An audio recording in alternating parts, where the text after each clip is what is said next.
Assalamualaikum warahmatullahi wabarakatuh. Kami dari kelompok 7 ingin mempresentasikan hasil diskusi kami terkait materi tentang pembaharuan atau inovasi pendidikan untuk memenuhi tugas mata kuliah pengantar ilmu kependidikan yang diampu oleh dosen pembimbing Dr. Andes Jumjum Nurbenti MPD dan Dr. Rohmawati SPD MPD. Anggota kelompok kami yaitu saya, Adelia Ritnawangsi, Ilya Hilya Zakia, Latifa Al-Muta'ali, Lutfia Anggraini, dan yang terakhir Muhammad Dani. Poin pertama yang akan kami bahas adalah pengertian inovasi atau pembaharuan pendidikan. Inovasi ialah permasalahan atau pengenalan hal-hal yang baru. Inovasi juga dapat diartikan sebagai penemuan baru yang berbeda dari yang sudah ada atau yang sudah dikenal sebelumnya, seperti gagasan, metode, atau peralatan. Inovasi pendidikan ialah suatu perubahan yang baru dan bersifat kualitatif, berbeda dari hal yang ada sebelumnya, serta sengaja diusahakan untuk meningkatkan kemampuan dalam rangka pencapaian tujuan pendidikan. Jadi, pembaharuan pendidikan adalah suatu proses di mana kita memperbaiki atau memperbarui sistem pendidikan. Jadi, dalam hal ini tenaga pengajar menyiapkan ide-ide atau inovasi baru agar pendidikan semakin berkembang sebagaimana mestinya. Selanjutnya, pentingnya inovasi pendidikan. Dengan adanya inovasi pendidikan ini diperlukan agar mampu menyetarakan pendidikan kita dengan realita kehidupan yang semakin maju. Pentingnya inovasi pendidikan dalam dunia pendidikan juga terjadi karena perkembangan zaman yang sangat pesat serta kebutuhan manusia yang mengalami peningkatan. Inovasi inilah yang harus dicari oleh seorang guru agar kemampuan-kemampuan yang ada dalam diri peserta didik dapat lebih ditonjolkan. Guru yang sudah mengajar puluhan tahun pada satu sekolah bisa saja bosan jika tidak ada inovasi pada metode pembelajaran, sehingga dibutuhkan suatu inovasi demi tercapainya suatu perubahan ke arah yang lebih baik lagi. Oke, selanjutnya yaitu prinsip-prinsip inovasi pendidikan. Nah, menurut Patrick M. Drucker dalam bukunya Innovation and Entrepreneurship mengemukakan berbagai inovasi. Nah, yang pertama yaitu inovasi memerlukan analisis berbagai kesempatan dan kemungkinan yang terbuka. Hal tersebut dapat terjadi apabila kita mampu melakukan analisis yang mendalam ketika memunculkan suatu inovasi. Nah, yang kedua yaitu inovasi bersifat konseptual dan perseptual. Artinya, inovasi tersebut harus bermula dari keinginan untuk menciptakan sesuatu yang baru yang dapat diterima masyarakat kelak. Nah, yang ketiga yaitu inovasi harus dimulai dengan hal yang kecil. Nah, inovasi sendiri bukan hanya berupa inovasi yang besar, tetapi juga bisa dimulai dengan hal yang kecil tetapi memberikan dampak yang luas bagi masyarakat.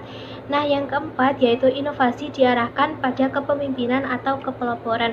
Nah, hal tersebut berkaitan dengan hasil inovasi yang dapat menjadi pelopor perubahan dalam masyarakat sehingga nantinya akan mempermudah aktivitas masyarakat itu sendiri.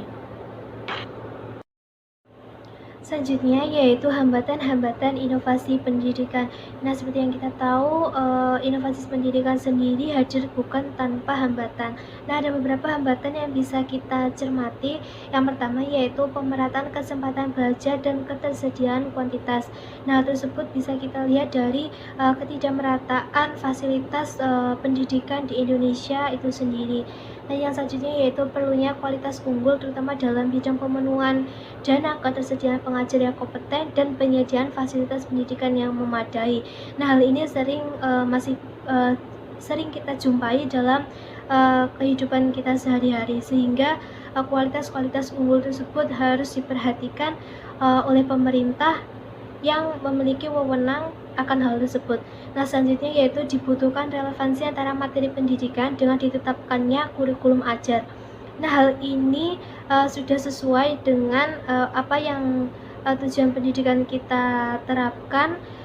Sesuai dengan hal tersebut, untuk saat ini ada kurikulum K13 yang sudah disesuaikan dengan materi pendidikan, tetapi masih banyak pihak-pihak yang menggunakan kurikulum yang berbeda atau yang mungkin kurang mengikuti perkembangan kurikulum yang ada. Yang selanjutnya yaitu penciptaan kondisi yang efektif dan efisien dalam pendidikan. Nah, pendidikan sendiri cenderung kurang efektif dan efisien ketika dalam realita yang terjadi di masyarakat. Nah, hal ini perlunya peran antara pemerintah maupun masyarakat itu sendiri, bagaimana supaya agar pendidikan tersebut bisa efisien dan efektif.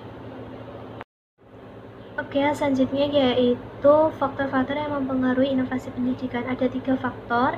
Yang pertama yaitu faktor kegiatan belajar mengajar, di mana hal tersebut berkaitan dengan kemampuan guru sebagai tenaga profesional untuk ikut serta dalam berkontribusi menunjang pembelajaran itu sendiri. Namun dalam realitanya masih terjadi sumber daya yang kurang profesional dan kurang efektif dalam memberikan kontribusi itu sendiri. Nah, yang kedua yaitu ada faktor internal dan juga eksternal. Internal sendiri yaitu adalah siswa sebagai yang berpengaruh terhadap proses pembelajaran itu sendiri, karena tujuan pendidikan adalah untuk merubah tingkah laku siswa. Untuk faktor eksternalnya sendiri adalah orang tua siswa. Nah, mengapa demikian? Karena orang tua siswa ini juga memiliki peranan yang sangat penting dalam tumbuh kembang anak, sehingga juga harus memberikan kontribusi dalam suatu proses inovasi pendidikan. Yang ketiga yaitu sistem pendidikan. Nah, sistem pendidikan ini sendiri berkaitan dengan seberapa besar batas kewenangan yang dimiliki guru untuk melakukan suatu kebijakan atau merumuskan suatu kebijakan, maupun seberapa besar kesempatan yang dimiliki guru untuk menunjukkan sisi profesionalitasnya atau kelebihan yang dimilikinya. Materi berikutnya yang akan saya bawakan yaitu wujud nyata inovasi pendidikan. Menurut B. Miles ada beberapa wujud nyata inovasi pendidikan, antara lain yang pertama pembinaan personalia. Jadi seperti halnya peningkatan mutu guru, sistem kenaikan pangkat, aturan tata tertib siswa dan sebagainya. Dan yang berikutnya, yang kedua, banyaknya personal dan wilayah kerja. Misalnya berapa rasio guru siswa pada suatu sekolah. Sistem Pamong pernah diperkenalkan ini dengan rasio 1:200. Jadi 1 guru dengan 200 siswa. Yang ketiga adalah fasilitas fisik. Misalnya perubahan penggunaan pengaturan dinding ruangan. Dinding batas antar ruang dibuat dengan mudah dibuka. Yang berikutnya ada penggunaan waktu. Contoh wujud nyatanya seperti yang kita terapkan saat ini, yaitu menggunakan sistem semester, yang mana satu semester berisi selama 6 bulan. Yang kelima ada perumusan tujuan. Misalnya perubahan tujuan tiap jenis sekolah. Rumusan tujuan TK, SD disesuaikan dengan kebutuhan dan perkembangan tantangan kehidupan. Yang keenam, peran yang diperlukan. Misalnya, peran guru sebagai pemakai media, maka diperlukan keterampilan menggunakan berbagai macam media. Yang ketujuh, prosedur. Prosedur ini misalnya penggunaan kurikulum baru, cara membuat persiapan mengajar, pengajaran individual maupun pengajaran kelompok. Yang kedelapan, wawasan dan perasaan. Misalnya, wawasan pendidikan seumur hidup, wawasan pendekatan keterampilan proses, perasaan cinta dan pekerjaan guru.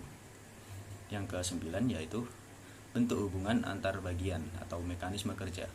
Diadakan perubahan pembagian tugas antara seksi di kantor Departemen Pendidikan dan mekanisme kerja antar seksi. Berikutnya yang ke-10, hubungan dengan sistem yang lain. Misalnya pada pelaksanaan KKN, harusnya kita bekerja sama dengan pemerintah daerah setempat supaya KKN berjalan dengan lancar. Yang ke-11 terakhir yaitu strategi. Strategi dalam hal ini ialah tahap-tahap kegiatan yang dilaksanakan untuk mencapai tujuan inovasi pendidikan. Ada beberapa urutan pola diantaranya yaitu 1. Desain, 2. Kesadaran dan perhatian, 3. Evaluasi, dan 4. Percobaan. Masalah-masalah yang menuntut adanya inovasi atau pembaruan pendidikan.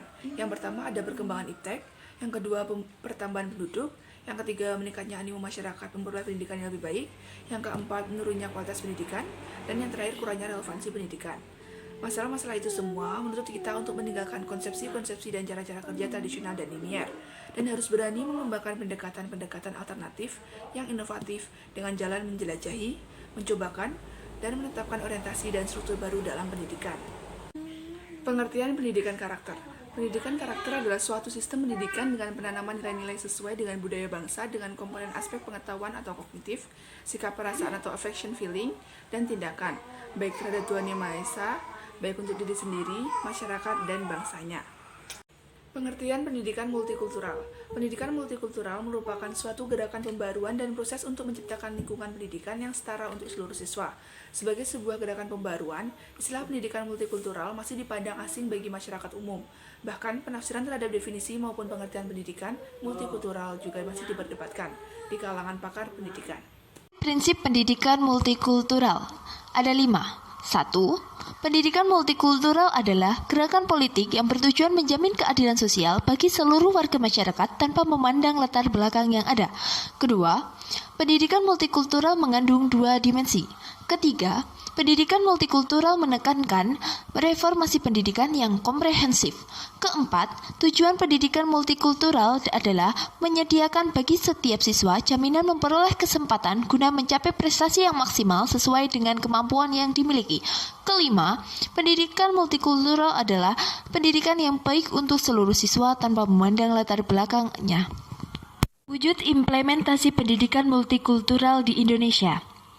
Praktek pendidikan multikultural di Indonesia masih hanya sebatas wacana saja. Hal ini disebabkan oleh perjalanan panjang histori penyelenggaraan pendidikan yang banyak dilatar belakangi oleh primodalisme. Misalnya, pendirian lembaga pendidikan berlatar belakang agama, daerah, perorangan, maupun kelompok.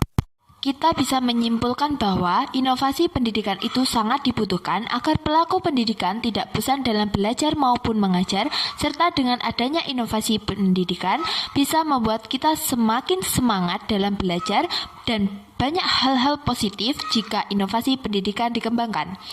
Inovasi pendidikan bukan hanya guru dan murid, tetapi alat-alat yang mendukung terjadinya inovasi tersebut. Alat-alat tersebut juga harus dikembangkan, bukan hanya cara penyampaiannya saja, tetapi alatnya juga, sehingga pelaku pendidikan juga menjadi lebih semangat untuk belajar lebih, dan dengan dikembangkannya alat bisa mempermudah berjalannya inovasi tersebut terjadi.